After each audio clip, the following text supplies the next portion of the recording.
হে everyone, good morning. কেমন আছো তোমরা সবাই? আশা করব সবাই তোমরা ভালো আছো। আমি আর ম্যাগিও ভালো আছি। আজকে হচ্ছে বৃহস্পতিবার আর এখন বাজে 9টা। এই এখন থেকেই আমার ব্লগটাকে স্টার্ট করলাম। সকাল থেকে মানে একটু লেজি লেজি ব্যাপার ছিল, জানো তো। মানে ওয়েদারটাও ভালো না, বৃষ্টি বৃষ্টি, আর মানে রান্নাঘরে আসতেও ইচ্ছে করছিল না, ক্যামেরাটাও আর ধরতে ইচ্ছে হচ্ছিল না। আজকে যেন কিরকম একটু আলসেমি ব্যাপার, কিন্তু তাও কাজ তো করতেই হবে, তাই না? আর এটা তো আমার একটা খুব ভালোবাসার কাজ। তো যাই হোক, রান্নাঘর থেকেই আজকে ব্লগটাকে স্টার্ট করছি। আর রান্নাঘরে জাস্ট দাঁড়িয়ে নেই, এত অব্দি এগিয়েছি। এখানে ডিম সেদ্ধ হচ্ছে, এখানে মাংস বসিয়েছি ম্যাগির, আর আমাদের ভাত হচ্ছে।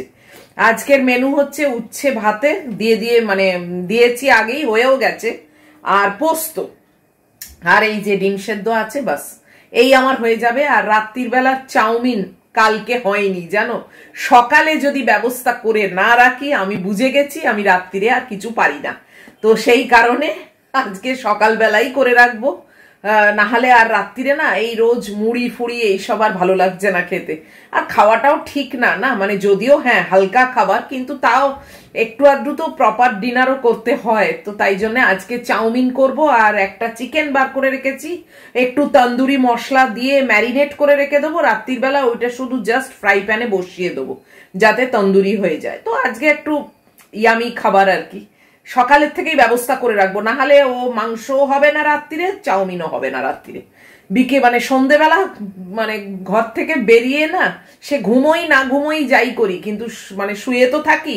এবার ঘর থেকে বেরিয়ে আর একদম কিছুই ভালো লাগে না, মানে অন্ধকার অন্ধকার হয়ে যায় ঘরটা, পুরো বাড়িটা মানে সারা বাড়ি ফাঁকা, একদম ভালো লাগে না, জানো তো। তখন মনে হয় দূর, আবার কে রান্নাঘরে নিজের জন্য রান্না করে। ম্যাগিটা ঠিক করে দিই, ওটার একটা আলাদা আমার তাড়না আছে যে না, ওকে আমায় দিতেই হবে, কিন্তু নিজের জন্য আর একদম ইচ্ছে করে না। তো এই দিনের আলোয় তবু মানে আমি চালিয়ে দিচ্ছি, ম্যানেজ করছি একা একা। তো ওই জন্য সকালেই সবকিছু করে রাখবো। আর আজকে দুটো কমেন্ট নিয়ে কথা বলবো, সেটা পরে, এখন না, একটু বলা দরকার আছে। এমনি মানে রাগ করে কিছু বলবো না, মাথা ঠান্ডাই আছে, ঠান্ডা মাথাতেই বলবো আর কি। তো চলো এখন পোস্তটা চাপাবো। এই ডিমটাকে নাবিয়ে এখানে কড়া বসাবো, দিয়ে পোস্ত চাপাবো।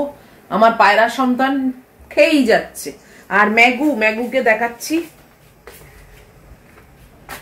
ওই দেখো জানলার তলায় শুয়ে আছে, দেখতে পাচ্ছ? পরে ভালো করে আবার তোমরা দেখতে পাবে। ও এখন ঘুমোচ্ছে, রেস্ট নিচ্ছে, ঘুরে ঘাড়ে এসেছে, ব্যাস। তো চলো পরে আবার আসছি। ভাতটার গ্যাসটা বন্ধ করে চাপা দিয়ে রেখেছি, আর এই পোস্তটা করব। এই একটাই রান্না বলতে গেলে, পোস্ত, বাস। পোস্তটা আগে বেটেও রেখেছি সকালে। নুডলসটাকে আজকে অবশ্যই সেদ্ধ করে রাখবো, না হলে না বিকেলবেলা আর হচ্ছে না। আলুটাও সেদ্ধ করে রেখেছিলাম পোস্তর, যাতে তাড়াতাড়ি হয়ে যায়। বর্ষার দিনে না এত অন্ধকার বাইরেটা, রান্নাঘরে আর বেশিক্ষণ সময় কাটাতে ইচ্ছে করে না। কেউ বাড়িতে থাকলে তখন ঠিক আছে, একা একা না ভালো লাগে না।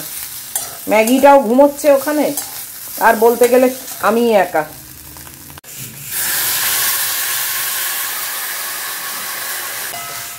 আলুটা সেদ্ধ থাকলে না খুব তাড়াতাড়ি রান্না হয়ে যায়। আমার মা তো সব সবজিপাতিও সেদ্ধ করে নিত প্রেসার কুকারে, আমার আবার সেটা ভালো লাগে না। আলু ছাড়া খুব একটা কিছু সেদ্ধ করি না। এই যে পোস্তটা হয়ে গেল। আমাদের পোস্ত এরকমই হয়, মাও এরকমই করতো।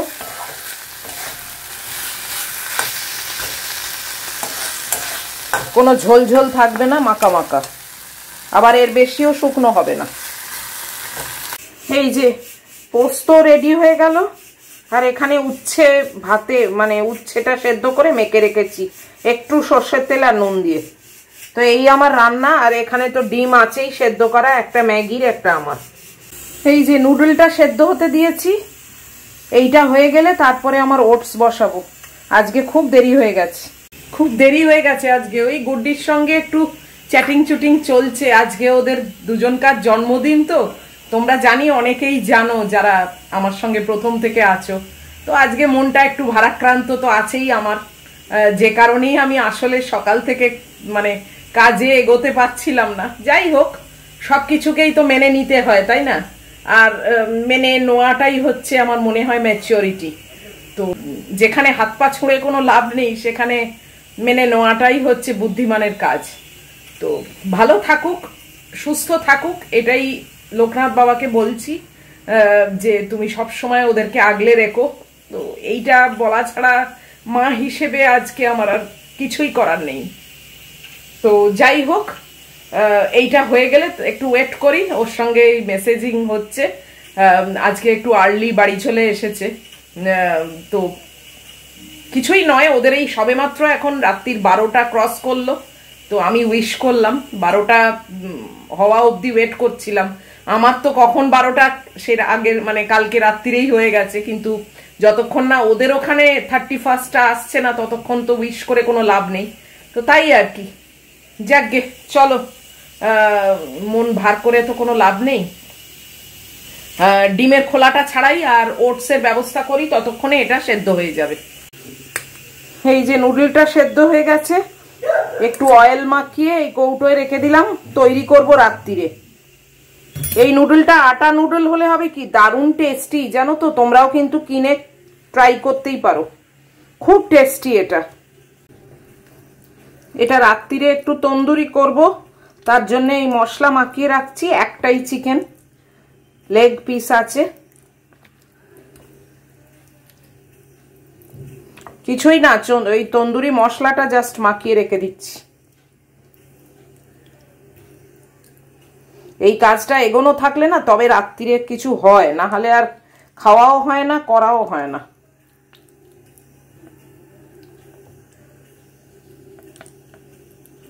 এখানে কাট করতে ভুলে গেছি। এখন বাজে বেলা 10টা আর আমি ব্রেকফাস্ট নিয়ে বসলাম। ওইটুকুনি রান্নাই এত দেরি হয়ে গেল। আসলে শুরুই তো করেছি 9টার থেকে, তাই না? তো যাই হোক, এই সেম ব্রেকফাস্ট, আপেল আর ওটস। কমেন্ট দুটো নিয়ে আমি কথা বলবো। প্রথম কমেন্ট একটা পেয়েছি, এমনি তোমরা সবাই আমাকে অনেক অনেক ভালো বলেছো যে দই কাতলার রেসিপিটা ভীষণ ভালো হয়েছে, তোমাদের দেখেই মনে হয়েছে যে এটা খেতে খুব ভালো হবে। হ্যাঁ দেখো, আমার ভালো লেগেছে ভীষণই, খেতে খুবই টেস্টি হয়েছে। কিন্তু জানি এটা বলার কোনো মানে হয় না, অনেকেই বলবে যে তুমি রান্না করেছো, সে তো তুমি ভালো বলবেই, কেননা আমরা তো আর চেখে দেখতে পারিনি। কিন্তু দেখো, একটা লুক ওয়াইজও তো তোমরা নিশ্চয়ই আন্দাজ করতে পেরেছো বলেই আমাকে কমেন্ট বক্সে সবাই লিখেছো যে দেখেই বোঝা যাচ্ছে যে ভীষণ ভালো হয়েছে, খেতে খুব ভালো হবে। এক একজন লিখেছো আমিও এই পদ্ধতিতে করব, কম তেলে যাতে করা যায়। একজন যেরকম বলেছো যে এতে চিনি দিলে আরো বেশি ভালো হয় এবং চিনি দিতে হয়। হ্যাঁ আমিও জানি চিনি দিলে এর টেস্টটা আরো বেশি বাড়ে। আসলে আমি তো চিনি খাই না, আর রান্নাটা করেছিলাম শুধুই আমার জন্যে। আজকে যদি আমি কারুর জন্যে করতাম, কোনো গেস্টের জন্য রান্নাটা করতাম, তাহলে কিন্তু তোমরা দেখতে পেতে যে অবশ্যই আমি তাতে চিনি দিতাম এবং প্রথমে গোটা গরম মশলাও দিতাম। কিন্তু যেহেতু ওই রান্নাটা শুধুই আমি খাবো, তাই জন্য আমি চিনিটা ব্যবহার করিনি। আচ্ছা, আর একজন লিখেছো যে এই কমেন্টগুলো কিন্তু জেনারেল কমেন্ট, আমি জাস্ট ডিসকাস করছি। আসল দুটো কমেন্ট যেটা নিয়ে বলবো কিছু, সেটা এখনো আসেনি। আর একজন লিখেছো যে দই কাতলায় দই কোথায়। আমি তো তাকে কমেন্ট বক্সেই লিখেছি যে দেখো, পুরো ব্লগটা যদি ভালো করে দেখতো, রান্নাটা যদি পুরোপুরি স্কিপ না করে দেখতো, তাহলে কিন্তু দেখতে পেতো আমি কিন্তু দই অ্যাড করেছি কি করিনি।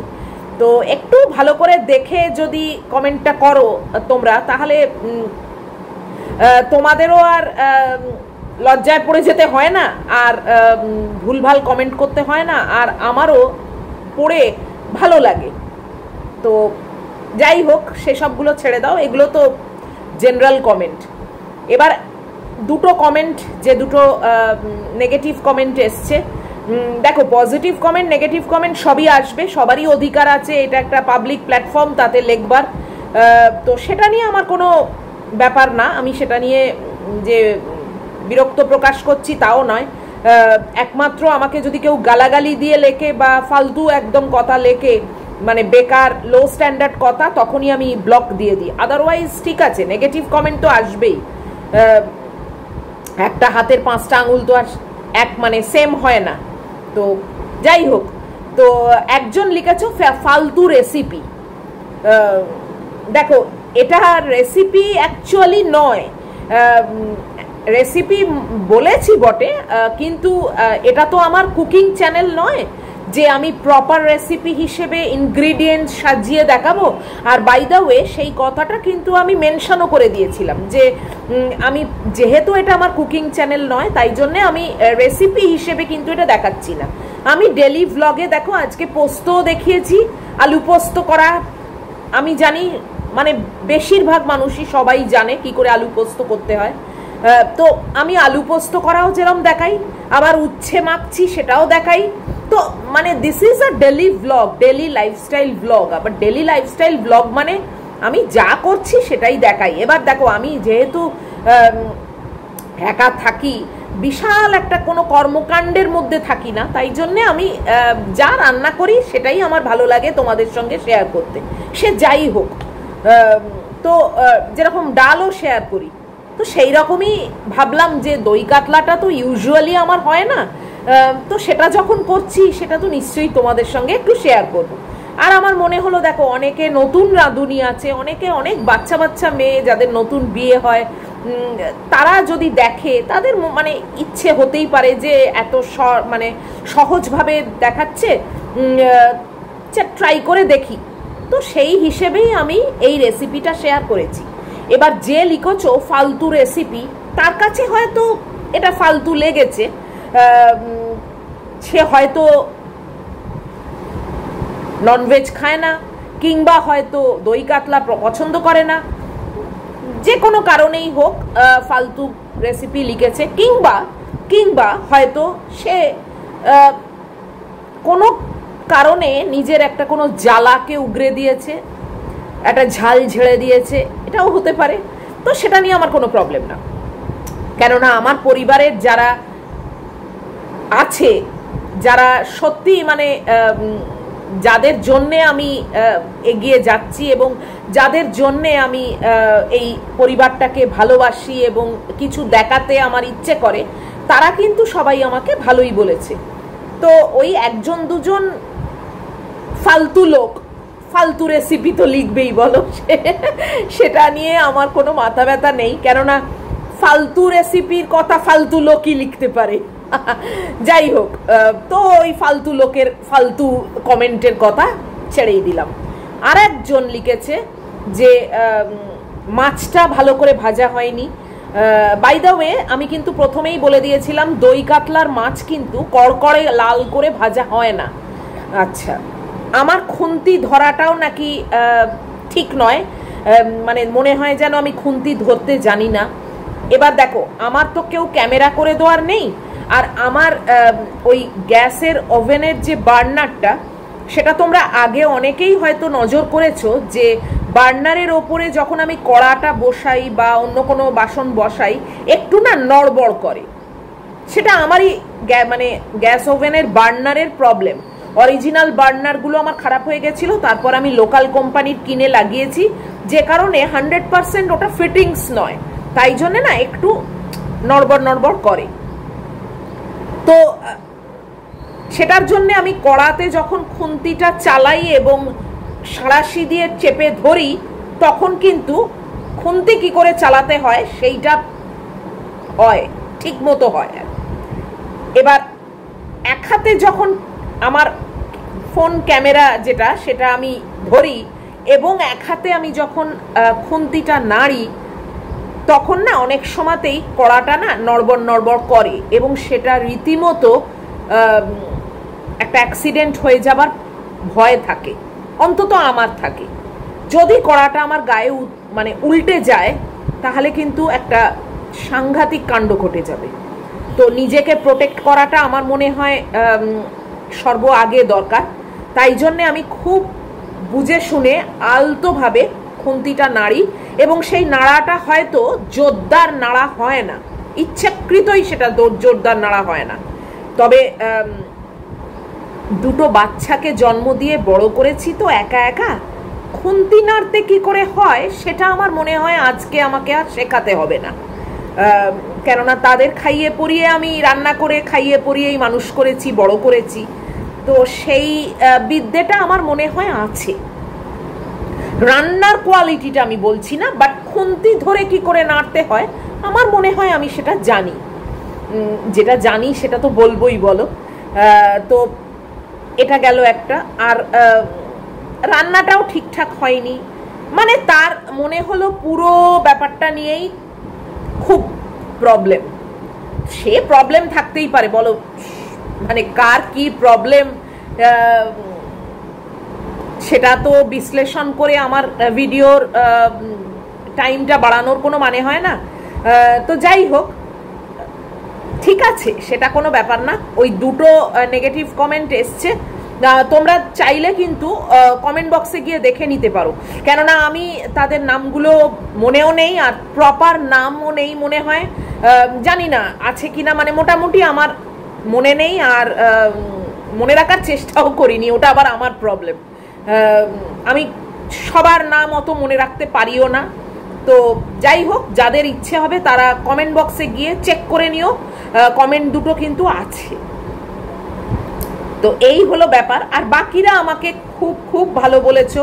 আর একজন আমাদের এই পরিবারের কৌশিক, ও যেরকম ব্যাপারটা ফিল করেছে যে কড়াটা যদি উল্টে যায় তাহলে আমার একটা বিশাল বিপদ হয়ে যাবে, উনি কিন্তু লিখেছেন যে আপনি সাবধানে রান্না করবেন, কেননা এই যে কড়াটা একটু নড়বড় নড়বড় করে এটা জানি অনেকেই দেখেছে, উনিও দেখেছেন তার মধ্যে, এবং উনি সেটাকে মেনশন করেও কালকে কমেন্ট দিয়েছেন।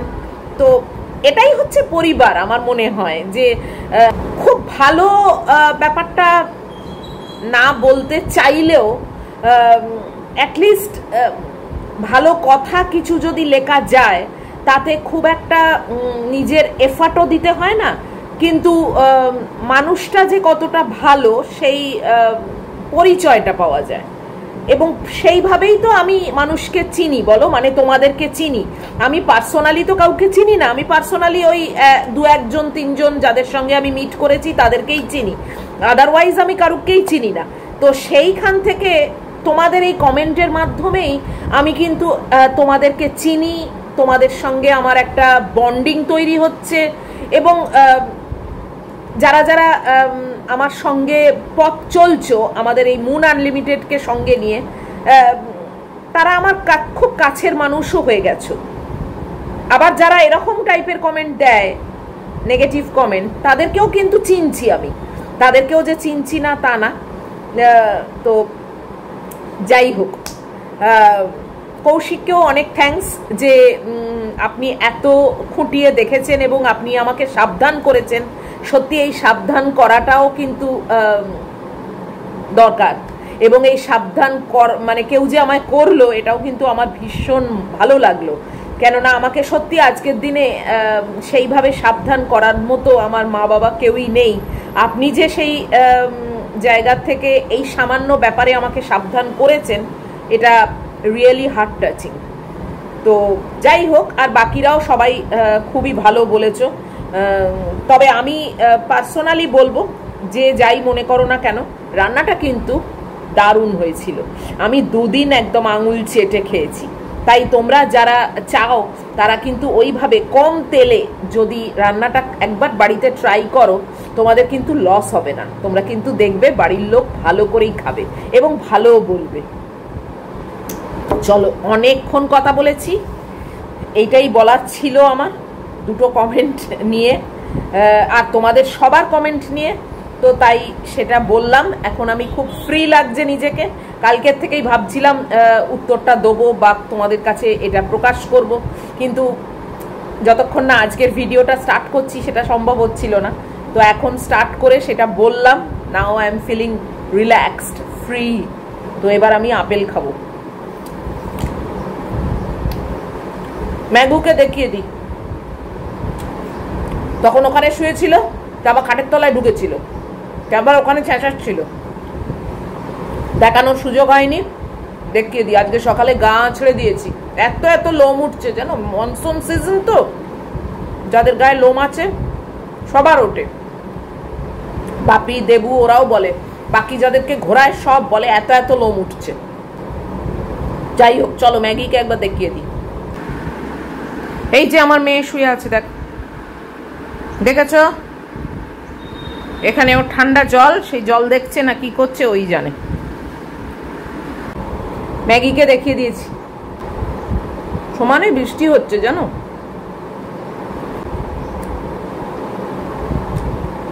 কালকে তোমরা অনেকেই দেখলাম, বেশ কয়েকজন আমাকে লিখেছো যে ওই যে ন্যাপকিনের মতো স্ক্রাবারটা কিনেছি, ওটা কিনবো কিনা, তুমি ইউজ করো। আজকে যে ভিডিওটা গেছে তাতে তো আমি রিভিউ দিয়েই দিয়েছি, তবে আমার মনে হয় না কেনাই ভালো।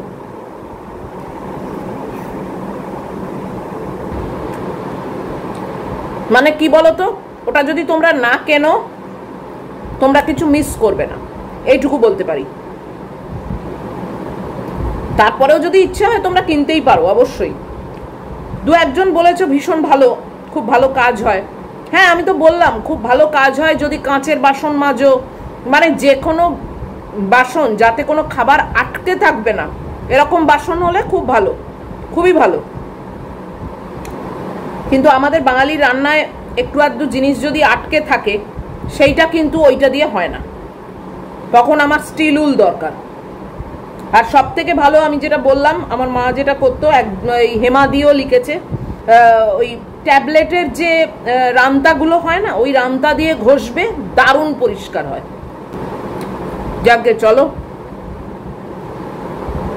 আজকে অনেকটাই বেজে গেল। আমি এবার বসে বসে খাই, খেয়ে চান টান করবো, ম্যাগুকে খাওয়াবো, ফ্যাব্রিকের কাজ নিয়ে বসবো। আজকের মতো ভিডিওটা এখানেই শেষ করে দিচ্ছি। যদি তোমাদের এত অবধিও ভালো লাগে তাহলে প্লিজ লাইক করো, শেয়ার করো, কমেন্ট করো, আর অবশ্যই অবশ্যই সাবস্ক্রাইব করো।